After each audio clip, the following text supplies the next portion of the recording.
Otherwise, I wouldn't have spent way too much of my time reading the 12 volumes of the Left Behind series by Tim LaHaye and Jim James. Awfully written, but I could not stop reading these awful things. It's about the people who are left behind, who, in a sense, were related to raptured people, who are kind of post-Christian Christians who see the light later. And it's about their travails in the 7 years of tribulation. It's a whole world. It's great. Now, aren't there different beliefs on the Revelations? Yeah, like, there's a post there's and a post premillennial, what do they call it? I forget. There's a lot of technical terms. They get worse than the Catholics. Yeah. Okay. Is Jesus coming after the tribulation? Yeah, that's what I was going to say. Aye, aye, aye. And in the last book of this, anybody know what the Left Behind series is? One of the most biggest selling series of popular late 90s, early 20s. 12 books talking about this post-Christian world, ending with Jesus coming back to earth And torturing people. and murdering. Jesus on a big white horse with his robes thick with blood to his thighs, the blood of non-believers who Jesus has personally murdered by saying the words of the Bible to them that acted as a lethal weapon, the very recitation of Scripture, and makes the bodies of the non-believers burst open. Why did he want to kill them? Death is something visited upon you by a vengeful God who's coming to get you.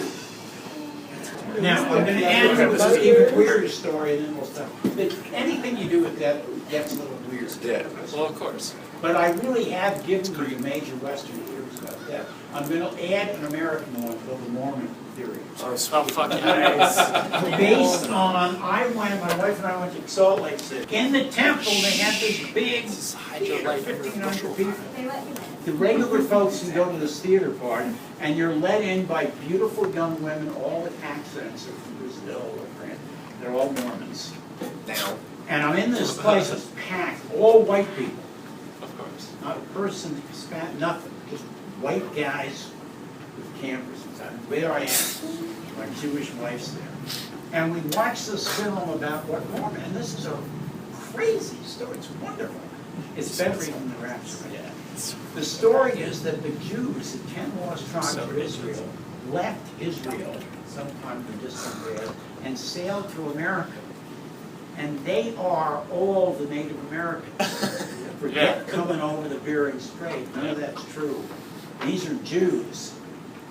So the Mayans, the Incas, Cochi, the Apaches, they're all Jews. What happened was they got to the New World and started to misbehave. They didn't follow the Torah, they started breaking God's rules, and the more they screwed up, it was literally in the movie that the public can see, they got darker skinned. Yep. The more sinful you are, I'm in trouble already, the darker your skin is. Oh, shit.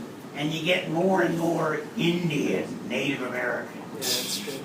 So the Indians are evil people who didn't do the right thing. And the story is that Jesus came to the New World, man, standing on one of the pyramids in Mexico City, trying to preach to these bastards, and they won't listen to him. There's one tribe left who are still Jews, and they're white as snow. All right, they look like Jews, and they're living among the Indians. But eventually, Jesus fails. Eventually, the Indians turn, the natives turn on these people and kill all of them. All these good Jews are murdered by these perfidious natives. And the angel Moroni, who gives Joseph Smith the golden tablets of the law, the Book of Mormon, is one of these Jews brought back to life or made into an angel. People don't know this. And anybody can walk, isn't that a great story? So anybody darker skin has a sketchy past. At least Native Americans. They were once white people who misbehaved, white Jews, yes. There's in Mormonism, there's like this history of Utah getting in trouble because of all the government getting Utah in trouble because they do things, and then the Mormons go, oh, God changed his mind. That's the great thing God about changed his mind about polygamy and black people.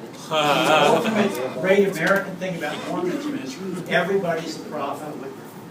Literally, Jesus can speak to anybody And you can change your, so you allow black people in, you allow a lot of Native American Mormons now, even though they still have this movie.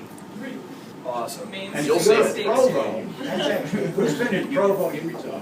It's a great town. It's the whitest town in America. Oh, yeah. Absolute lily white town, clean, orderly, peaceful, and you feel like a real white person.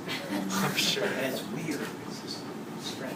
Couldn't stay there for long, but like going almost to Disney. I went to an Indian restaurant. Now you know something about how people, again, two models.